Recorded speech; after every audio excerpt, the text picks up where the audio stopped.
Hey everybody, Josh RV Nerd out here with Bishs RV in Idaho today. Really the heart and founding of Bishs RV. Taking a look at a Transcend 200MK by Grand Design. This is a cool floor plan. I've only seen something like this two other places before. I've seen, basically it's a towable motorhome, effectively. If you're familiar with motorhome layouts, I've seen them just like this, except where the bed is, you have a cab and a bed over that. This just has a normal bed that you walk around. True queen, by the way, 60 by 80, which is hard to find at this kind of segment, effectively. The other thing is there's a surveyor with a nearly identical floor plan that I think we've covered on this channel. I've done so many recently, it's starting to blur together. The Surveyor has a Murphy bed. It's a lightweight trailer. This is a more conventional class, but really nicely done with a lot of class and razzmatazz in here. So what you're getting in this thing here is a big living space, a true queen bed, and just a ginormous kitchen countertop in this thing, rivaling like a 28 BH Reflection, which is just notorious for having this massive kitchen setup. This thing in here is huge. It has fantastic travel accessibility. With the 12-volt fridge, we've got a battery-tending solar package that could be seriously expanded depending on what you want to do with it. There's a lot of really cool things going on. There's a couple little things, like there's a few dark spots. I've noticed a trend when I'm covering Grand Designs is I feel like every floor plan I've been in, they could always add one more light here or there, except maybe Solitude. Solitude is really good about lighting those things up, as it were. But there's awesome features on this you don't usually find in stick-and-tins, like an enclosed docking center. You know, there's some really good things here that are hard to find. So leave me a couple notes and let me know what you like about this, what you change given the opportunity. And if you want to catch more of these as we go through the year, make sure you hit that subscribe button, and let's get going. Now we're starting from the position of the slide, just to help give you the lay of the land directly here across from the entertainment center. Like I said, I've seen this floor plan a couple times before. Surveyor does it with a Murphy bed. They've got a nice tall ceiling in that too, which is cool. This is a 6.5 foot tall, kind of conventional ceiling like you'd find in, say, a Wildwood X-Lite, any of the Cherokees, something like that. There's plenty of other brands, certainly. But what is really exceptional about this one is, in this class, in this category, I'm really not aware of like anybody else who's giving us a 60 by 80 queen bed right from the factory. I love that they did that. Now, the thing is, this is a very price competitive class of camper. So if they do something like a longer bed, that means that they have to have a longer RV, which means that they are heavier, which means that they're more expensive. It's a big commitment that they made there, but I think that that's a big... I don't think anyone would say, I don't want it because it has a real queen instead of a short bed. But I think a lot of people would say, I don't want it because it has a camp queen instead of a real queen. I think it was a really smart decision here. Both sides of the bed benefit from household and USB plugs, which is awful nice. The 12-volt compressor fridge must be on because I'm seeing the lights dance a little bit. When the compressor kicks on, the lights will mini flicker real quick. I'm being stupidly picky about this. This is just a personal thing. It's not a big deal. I almost kind of wish these two lights were just slid back a little bit just to help illuminate that little headboard area, but at the same time, it's not hurting anything. I don't know why they would need to be. It's just, I don't know. It just kind of occurred to me. What is also nice, like you see, it does have a privacy curtain. So those two lights I was just griping about, I really like this. They included just a light switch on the wall for those. So that switch is separate from like the ceiling living room light switch to give you a separate experience there. And these are what I call elephant enema pockets, because if you have some stuff slide back there, you are gonna look like you're giving an elephant an enema to try to reach in there. Well, maybe not the most appealing visual. I think you understand the analogy. And this is another one that's just little details. Just the struts to lift the bed up to get to the storage chest. You know, it doesn't have to be flashy. Like Coachman's really cool about giving us this lift-up bed storage system, although not in their stick-and-tin campers, but in their laminated stuff. I love the fact that, you know, you still just have this easy lift bed in what I think some people could consider entry-level, but there's a lot of nicer features on this, like the bigger, more powerful Furrion air conditioner that's on here. Just a couple nice little details. Now, this wall over here is a little bit blank, but they couldn't really do anything with it. They couldn't add a lot of cabinetry here because they have to make sure that that slide can close without crushing stuff. So at least we got ourselves a Drunken Octopus Fight Club, giving us a place to hang up some coats or a dog leash or something like that. Backing up a little bit further, the U-dinette, of course, can fold down into a sleeper. And this is a question I really have, and I haven't even checked the build sheet. I don't even know if this is available. I don't know that I love a U-dinette in this floor plan. I like the fact that it gives me a good guest sleeper, but at the same time, I kind of would prefer some kind of sofa right there. Like, if you still want guest sleeping, I wonder if there's an option for a hide-a-bed, or would you be interested in an option for a hide-a-bed, something like that? Because this is a 7-foot true U-dinette, and it's just shy of 4 feet deep. I'm eyeballing it here, but a hide-a-bed with some stands on either side or something, I don't know. I could get down with that. I could get down with that for sure. Or a hide-a-bed slid over here with like a little dog mattress over there. I could get down with that too. Look at the fit and finish in here though. I'm going to give them some serious credit. These guys are ranking right up there with like Rockwood and Flagstaff Orient for just some amazingly good fit and finish. Because think about it. This line to meet this line to meet this line, that all has to be done well. Not to mention the fact that it also has to line up over there. It has to be like dead on perfectly square, or else it's going to look like a nightmare. But this over here, this is crazy. This is wild. This is different. But think of how small and how light this RV is, and look at the redonkulous kitchen in this thing, which is a technical term, by the way. I asked Siri. Check this out. Hey, what's the storage like in this Transcend?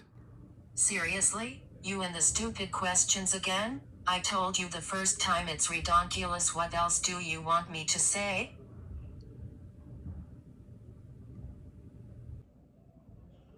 Why has she got to be so spicy? But good Lord, this is just storage generator. By the way, that Roku Smart TV that's up here, so you could hook your Netflix up if you've got decent, Wi-Fi or internet, or if you're off your phone or whatever. It pivots around. So you want to watch TV from bed? There you go. Obviously, you can pivot it toward the dinette. Now, one thing I didn't talk about on that dinette, motion light by the door just kicked off, by the way. I would say I saw something shiny, but now it's no longer shiny. Hey-o. The dinette. If you go with the dinette, you could always get the table out of the way and use it like a lounge. Now, anyone who ever says, oh, you don't need a sofa because the dinette's super comfy. Whatever, dude. You obviously ain't spent, watch Braveheart sitting at a dinette. It is not super comfy. They get the job done. You can play like board game, then you get up and move. Look at this. I'm constantly asking manufacturers, don't put a shelf on one side. Give me a spot for a wastebasket. Nailed it. Thank you. Well done, Transcend. Good job. Undermounted stainless sink is nice. In the Xplor series, they don't appear to come with any sort of sink covers, however. That's an easy thing. Tell our outfitters what you need. Now, there's a huge benefit to this being a stick and tin camper. Look at those outlets. Look how they're in the wall, and they're right down next to the countertop, where the appliances with the crappy short cords can actually reach them. Tell me I'm not the only one that gets fired up about that. Kind of the way Siri gets all kinds of hangry at me or whatever. By the way, 85% of all arguments start because one person's hungry. It almost feels like they need an outlet back there, though, or like an air fryer or something like that. Over here, we got the 12-volt fridge. There is a gas-electric two-way availability. This is faster, faster cooling, like way faster cooling, by the way, and travel safe because there are no like flames or anything. Now, there's cabinet doors on the left that'll let you reach back to that rear corner. Admittedly, that's a stretch. That might be a consideration point for some people. I like to point out things like that. Like, I have long arms. I could reach that. My wife, I'm tall. She is gravity-friendly, as it were. And I don't know that she could reach back there very easily. So that's just the kind of stuff I like to point out. Things make you go, And just in case I hadn't mentioned it, I think I did. I can't remember. The countertop here, this is all sealed edge thermofoil countertop. And you can tell that for sure because when the sink is undermounted, it means that it has to be sealed all the way around. Otherwise, it would get spongy, and that is not a good thing. Now, bathrooms over here in this corner. As you can see, we do have ourselves a sliding little pocket privacy door. It does lock back in place. Nice larger rectangular shower, not a radius shower that you find in a lot of smaller RVs in the bathrooms. That's one of the cool things about this. 6.5 foot tall means at my height, 6'2", 6'3", my head's in the bubble, but I can deal with it. It's not too much trouble. Now, it's kind of interesting. Both here in the bathroom and if I take one step back, you see that over here in the kitchen you have the smaller blade fans. Those, they're okay for light local airflow. If you are wanting bigger fans though, that is not a hard thing to necessarily upgrade. I would prefer some kind of door or cargo net meshing or something on these open cavities. I'm not a big fan, especially this far back in the RV. That's something people don't think about. The back of the RV bucks and chucks a whole lot more than the front in transit. Thankfully here, the toilet space in this was surprisingly excellent. Now, walking out of the bathroom, I've also closed the slide so you can see it in road mode, and you can see front to back, back to front. You can get all the way through this thing. By the way, you don't really necessarily want to occupy that slide any more than you can when it is retracted, because there's no real support under that end. Now, what I just said can vary a little bit from slide system to slide system, but on a floor flush rack and pinion slide, that is the case. But look at this. You can just make a travel stop, hop in, get to the bathroom. You could lay down at night. It's fantastic. But I discovered something here real quick I want to point out to you so that you don't accidentally mash something up in your RV. That curtain right there, it's awesome that they have it, and I do think that it ties back on the correct side of the RV, but if you notice, it can get behind that slide flange a little bit, and I don't want somebody to accidentally catch that in the slide. Now, all the motors and the gears and everything are down here. It's not like a Schwintek slide where it could grind up the gears or get ground up in the gears, but here's what I recommend. It'll cost you nothing, and it might save you some headache. When you're traveling, just slide the curtain over. Get it away from the slide out so that when you open the slide, you don't think about it. Because when you have been driving all day and you're tired and the only thing you can think about is just getting in there, grabbing a bite to eat, going to bed and finish setting up tomorrow, you don't think about stuff like that. So get it out of the way when you're getting ready to travel. You won't regret it. Little tips like that, if you appreciate it, make sure you hit that subscribe button because we always roll out little stuff like that as we go through. I mean, there's a lot to like on these. And in truth, you know, if you see me go through a lot of RVs, you know, whether it's that Jayco, if it's this Grand Design, or, you know, like this Cherokee Grey Wolf next to me, they all have things. In every one of my videos, I'm like, that's really nice. I'd like this a little bit different. You know, for the most part, I really like what I'm seeing here. I love the look of this because this is their Xplor series. This is actually the little brother Transcend, kind of like the Grey Wolf is, say, like the little brother Cherokee, or the SLX is the little brother J-Flight. This is the little brother. But it kind of doesn't look and feel that way with just the look of this thing aesthetically. She's got curb appeal. It looks fantastic. I love the straight lines. I like the kind of smoother but still strong aluminum that they're using on the outsides here as compared to the traditional Mesa crimp method, as it were. The front nose skid is extra thick, by the way, to resist wind buffeting and stones.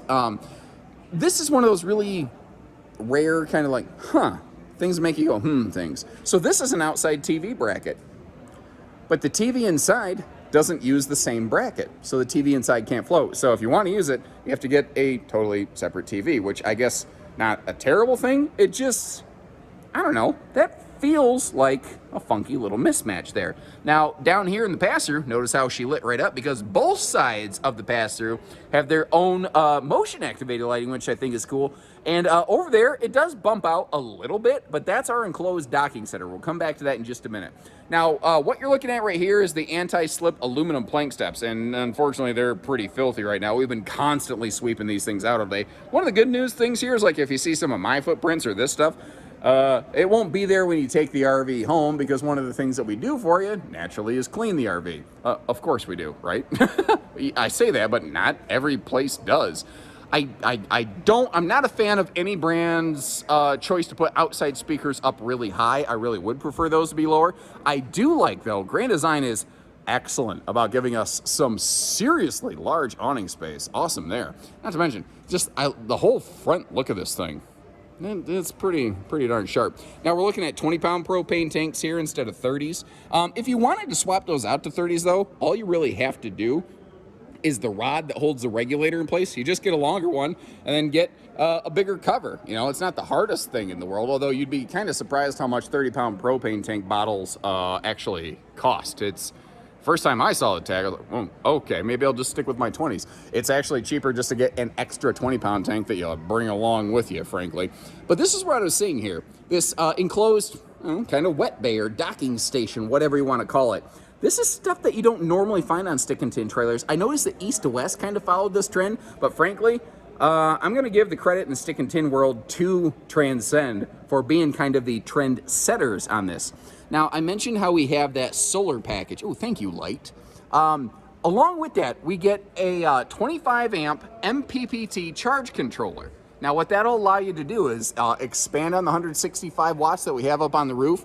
So if you want more juice, you can get it. Notice, too, you've got that battery disconnect that you can lock behind a key here to make sure people can't get to it. Now, maybe it's just because it's the Xplor series, but it's like everything on this has felt so fancy. Seeing the same 751 key on this that like you see on so many other campers, it almost kind of surprised me. But I think that's really giving them credit because they've done so many things that are impressive. It kind of shaped my expectations a little bit otherwise. We are heated down here, by the way.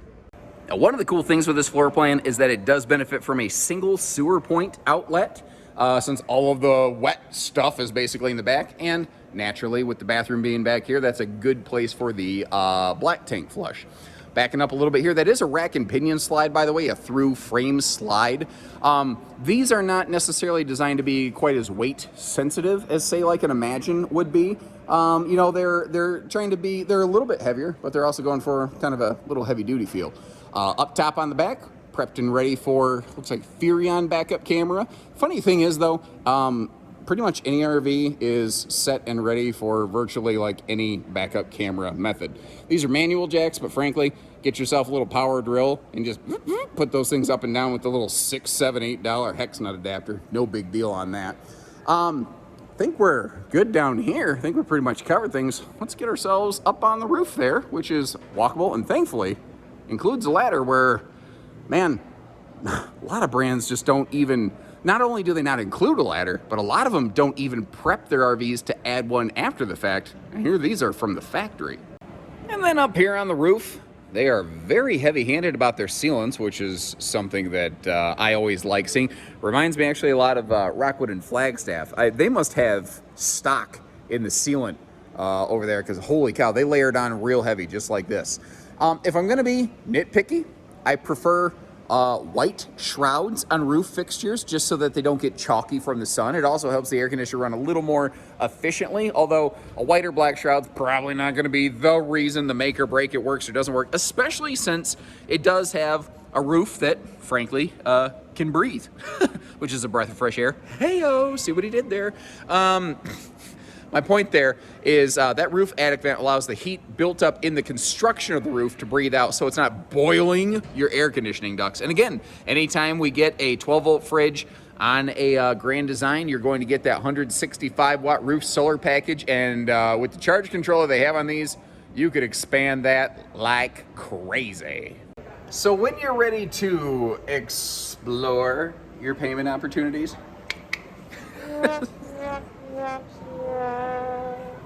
so stupid. Give us a call. Pitching, pieces, parts, trades, finance. We do it all. Best wishes from Bishs. You folks take care, stay safe, have fun, and happy camping, everyone. Why do you put up with me?